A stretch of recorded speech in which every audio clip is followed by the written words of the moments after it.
Halo semuanya, kembali lagi bersama saya Michael. Di video kali ini kita membahas update market crypto setelah FOMC meeting ya. Sebelumnya di video kemarin kita sempat bahas 24 jam yang penting untuk crypto karena adanya FOMC meeting dengan kenaikan suku bunga di Amerika itu kira-kira berapa dan pidato dari Jerome Powell sendiri ya. Jadi kita akan lihat secara reviewnya apa, lalu dampak ke dalam market crypto bagaimana secara tren. Ya kita akan coba analisa juga. Kembali lagi disclaimer on and do your own research. Dan kalau misalnya teman-teman suka video ini, jangan lupa untuk share videonya, like ataupun subscribe.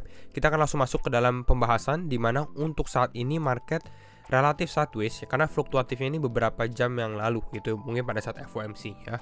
Jadi saat ini Bitcoin di level 0,2%, Ethereum 3,6%. Kita lihat XRP ini mengalami kenaikan yang signifikan 10% ya. XRP udah kita sempat bahas, memang lagi strong-strongnya, lagi kuat-kuatnya. Selama 24 jam terakhir kita lihat dari sini ada Decred 15%, 15,9%, ada Algorand 15,17% kenaikannya. Jadi cukup beberapa, ada yang naiknya cukup signifikan. Celsius, Chiliz, XRP, Arweave, Uniswap, Compound dan lain-lainnya ya. Untuk mengalami penurunan ada EOS, Ethereum masih ada selling pressure, RVN, Lunsi dan sisanya ya. Secara fear and greed bagaimana? Fear and greed kita di level 22 ya, sedikit lebih fearful dari yang kemarin. Nah kita langsung recap aja untuk pembahasan dari FOMC. Full recap of the Fed rate hike atau kenaikan suku bunga dari the Fed and Powell comments on the outlook for future increase. Jadi apa yang dilakukan the Fed? The Fed menaikkan suku bunga 75 basis point ya, sesuai dengan ekspektasi oleh market gitu ya. Nanti kita akan review. Di sini ada beberapa hal. Jadi yang kita akan lebih bahas di sini sebenarnya adalah untuk komen-komennya Jerome Powell ya. Di sini yang pertama adalah Powell says Fed will plan for the worst on shelter inflation. Jadi memang ini shelter inflation ini untuk lebih ke arah rental gitu ya, harga sewa properti seperti itu ya. Tapi di sini indikasi tidak bagus karena dia bilang hope for the best, plan for the worst, karena mungkin dia melihat bahwa shelter inflation ya is going to remain high for some time. Jadi akan tetap tinggi untuk beberapa jangka waktu ke depan seperti itu ya. Kalau teman-teman tanya, komennya Jerome Powell ini sebenarnya bisa dikatakan lebih hawkish dari biasanya atau ya cukup negatif ya. Nanti kita akan coba review lagi di sini beberapa hal. Dari Bill Zox di sini dia bahas 75 is the new 25. Apa artinya? 75 di sini dia membahas 75 basis point atau 0,75%. Jadi kenaikan 70, kita sudah naik 75% beberapa kali gitu ya. Jadi bisa dibilang 75 ini adalah 25 yang dulu gitu ya, karena biasanya kita naik 25 tapi karena inflasi tinggi naiknya agresif 75 seperti itu. Walaupun kita kalau bandingkan dengan beberapa bulan yang lalu 75 ini sangat-sangat besar gitu ya, tapi di sini mungkin orang sekarang lebih fokus terhadap apakah kita akan naik 100 basis point atau tidak, karena 100 basis point itu langsung naik 1% gitu ya. Di sini jadi dia bahas investor should brace for additional hikes of 75 basis point in the future. Ya jadi harus be ready ya, siap-siap kalau misalnya ada kenaikan lagi 70 basis point di kedepannya. Lalu di sini dia bahas juga I believe 75 is the new 25 gitu ya. 75 adalah yang baru 25 basis point gitu ya. Dan dia bahas the Fed is not anywhere close to a pause or pivot. Antara dia mau pausing atau perubahan arah gitu ya, tetap masih agresif, tetap fokusnya masih di inflasi seperti itu. Laser focus on breaking inflation gitu ya fokusnya. Lalu di sini dia juga bilang, si Powell bahas ya, inflation has not really come down, belum turun despite walaupun some supply side healing, di beberapa supply side-nya memang ada perbaikan seperti itu intinya, tapi secara inflasi nggak turun-turun gitu, makanya dia harus lebih agresif lagi kalau menurut si Powell. Ya.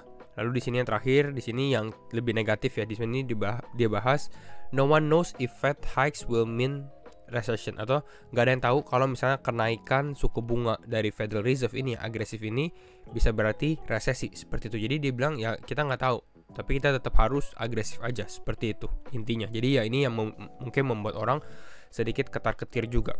Lalu dia juga membahas, ditambahkan he added that the chances of a soft landing will diminish. Ya soft landing ini yang lebih secara pelan-pelan, soft ya, bukan hard landing. Jadi artinya market nggak shock gitu ya, tapi dia bilang ya mengecil probabilitasnya kalau misalnya inflasinya tambah tinggi terus. Jadi maka harus lebih agresif lagi kira-kira. Nah, konklusinya apa? Ada beberapa hal. Tadi kita sudah bahas sambil kita review. Di sini Garrett Soloway dia bahas extreme hawkish Fed statement. Sangat-sangat hawkish ya, atau bisa dibilang ya negatif gitu. Kita bisa lihat dari komen-komennya sebelumnya. Di sini dia bahas just like past printing and tightening phases, the Fed will go way too far, way too fast and will crush the economy. Jadi dia bahas ya ini Fed sendiri sangat agresif gitu ya. Kalau misalnya apalagi di next FOMC meeting dinaikin 75 basis point lagi intinya. Gitu ya. Jadi lebih cepat, lebih jauh juga gitu, dan mungkin dampaknya lebih ke arah long term untuk ekonomi Amerika secara khususnya gitu ya.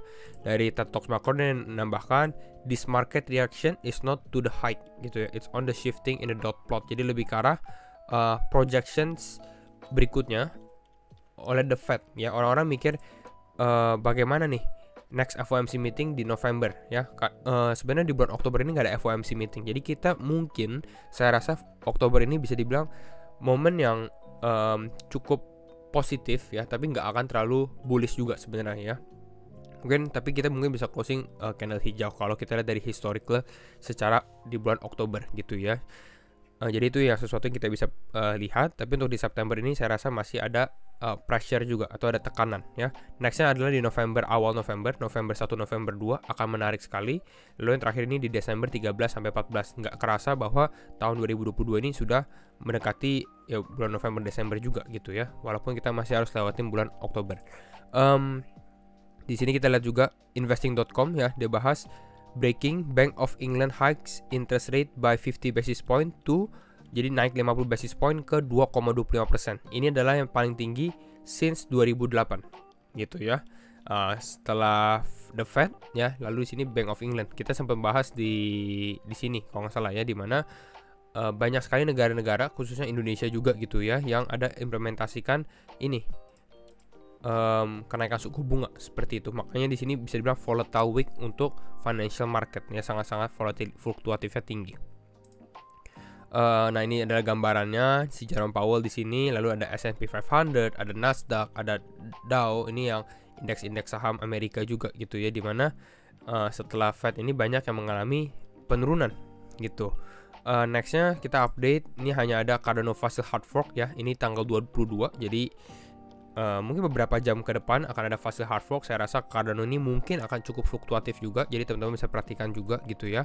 Di sini ada beberapa exchange juga sudah announce, salah satunya Binance announce it will support the Cardano Fossil upgrade and hard fork seperti itu.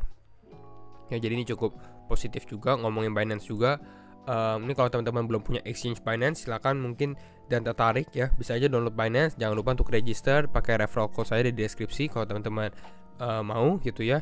Dan memang lagi ada beberapa event juga. Salah satunya adalah kalau teman-teman register dan sudah deposit, ini bisa mendapatkan redeem gift juga gitu. Jadi register langsung di deposit, dan kalau kita lihat untuk saat ini lagi benar-benar promonya cukup besar gitu ya, dimana new trade Bitcoin for free gitu ya, gratis ya, nggak ada fee sama sekali. Ini untuk Bitcoin tapi di spot aja gitu ya. Sama juga untuk Ethereum, dimana trade Ethereum for free, nggak ada fee sama sekali, semua gratis, free gitu ya. Zero trading fee on Ethereum BUSD gitu. Jadi teman-teman bisa memanfaatkan momen-momen seperti ini, apalagi lebih yang ke arah untuk jangka panjang gitu ya. Jadi kira-kira itu. Sekarang kita akan langsung masuk aja ke dalam analisa teknikal untuk Bitcoin. Kembali lagi disclaimer on and do your own research, karena setiap keputusan tetap di tangan teman-teman. A bit review, kita back dulu ke 1 jam. Kalau di sini kita lihat ya, makanya yang kita bilang FOMC ini sangat fluktuatif. Jam 1 ya, ini jam 12 nih. Jam 12 kita lihat kenaikannya, market mulai pumping ya. Market mulai pump, dan memang kita sempat membahas ada kemungkinan market untuk pump tinggi gitu ya. Ada beberapa target. Salah satunya sebenarnya target kita di kisaran level 20.600. Walaupun kita bilang kalau di 20.600 ini ya belum tentu dia bisa break ke atas lagi seperti itu ya. Dan ternyata memang market mengalami kenaikan. Tapi ini nggak berhasil break level 20.000 ya, karena memang level 20.000 ini yang garis warna biru ini kita sempat bahas, ini adalah level resistance psikologi gitu ya. Kalau kita persisin mungkin di kisaran level 20.000 ya, kisaran ini level 20.000 gitu ya. Jadi Bitcoin cuma berhasil pump sampai ke level berapa? Kisaran level 19.956. Tapi ini tetap aja bisa dibilang naiknya cukup lumayan, 3,8%. Ini mungkin respons dari kenaikan Fed ya, kenaikan 75 basis point gitu. Jadi dia naik cukup tinggi gitu ya. Nah, lalu apa yang menyebabkan ini market mengalami penurunan? Yaitu adalah ini statement dari Jerome Powell gitu ya, dari FOMC meeting yang memang cenderung lebih hawkish dari biasanya. Jadi orang-orang langsung lihat, wah ini ada kemungkinan selling pressure, dan memang ini market langsung turun 9%. Tapi yang kita bisa perhatikan, ini dia ketemu support di kisaran level 18.100 atau 200-an. Dan sekarang ini trending udah mulai naik kembali. Nah, itu recap dari FOMC-nya. Nah, sekarang kita lihat secara teknikalnya bagaimana. Secara teknikal, untuk saat ini kita bisa lihat bahwa ini dua level, ini level support yang baru ya dari Bitcoin. Karena bisa dibilang dia membentuk forming bottom-nya di dua daerah ini. Ya, level 18.200, 18.100 untuk saat ini. Gitu ya. Kita lihat ini udah tes 2 kali. Apakah double bottom bisa terbentuk? Ya mungkin bisa kalau dia bisa break level ini. Neckline-nya di 19.700, break untuk naik ke atas. Ya, ini mungkin ada formasi seperti double bottom. Tapi untuk saat ini yang saya lihat ini adalah trend ini. Trendline yang kecil lah gitu ya. Ini saya delete dulu. Nah, kita lihat dari trendline seperti ininya. Karena kalau kita lihat mungkin lebih cocok di time frame 1 jam kali ya. Nah, di time frame 1 jam kita bisa lihat dari sini dia mengalami penurunan, ketemu support di level 18.200, dan saat ini memang ada cukup penguatan ya, 5%. Tapi untuk saat ini kita lihat nih, dia mau masuk lagi Bitcoin, istilahnya mau masuk ke dalam trendline sebelumnya. Di sini ya, di warna yang kita gambarkan ya, di daerah ini. Dia mau mencoba masuk kembali gitu ya. Dan memang kalau dia mulai bisa break ini, trendline ini, break 19.400, mulai naik kembali lagi, lalu break next resistance berikutnya ini di mana ya? Nah, di kisaran level 19.500, 19.600 ini akan cukup signifikan. Dan saya rasa untuk Bitcoin mengalami penguatan ke level 20.600 ini mungkin masih bisa gitu ya. Karena ini selling pressure dari market ya, dari market participants ini udah terjadi. Tapi bukan berarti kita nggak akan turun kembali, karena saya rasa mungkin masih ada untuk pump dulu, baru dia mengalami penurunan lagi gitu. Tapi untuk saat ini sebenarnya kalau kita lagi rejection seperti ini, kemungkinan ya dia akan kembali dulu ke reject, konsolidasi mungkin di daerah kisaran level 19.000, 18.900-an ya, di daerah sini seperti yang dia alami sebelumnya gitu ya. Konsolidasi daerah sini, dan kita lihat mungkin ini bisa mencoba untuk pumping kembali lagi ke dalam daerah 19.600-an seperti itu. Ini kalau kita lihat timeline dari Bitcoin saya rasa ya. Jadi ini mungkin ya 1-2 hari sideways ini mungkin bisa terjadi juga untuk market dulu. Kira-kira seperti itu ya. Tapi kembali lagi disclaimer on and do your own research. Dan untuk beberapa poin yang harus diperhatikan sebenarnya tadi di sini ya. Yang pertama 18.200, teman-teman juga bisa lihat ini level 18.800 gitu ya di sini. Kenapa? Karena ya artinya kalau misalnya dia mulai turun lagi, karena ini juga menjadi level support kan. Kalau dia turun lagi ke 18.800 ya, next supportnya ya di 18.200 gitu ya. Jadi akan turun lagi, dan pertanyaannya adalah sampai kapan 18.200 ini akan hold atau akan bertahan gitu. Karena saya rasa kalau dengan terus-menerus seperti ini, lebih baik sebenarnya untuk Bitcoin mengalami penurunan dulu ya, mengalami penurunan cukup mungkin panic selling di market, cukup panik gitu ya, lalu baru mulai uptrendnya kembali, kira-kira seperti itu. Tapi secara ini outlook ya, itu yang kita lihat untuk outlook dari Bitcoin. Jadi untuk dia kembali lagi mengalami kenaikan masih ada potensi gitu ya, dan ini mungkin hanya sedikit konsolidasi setelah FOMC meeting gitu ya. Tapi secara tren besarnya masih downtrend, dan dari Jerome Powell sendiri yang kita membahas dari FOMC nggak terlalu bagus juga gitu ya, karena masih terfokus oleh inflasi.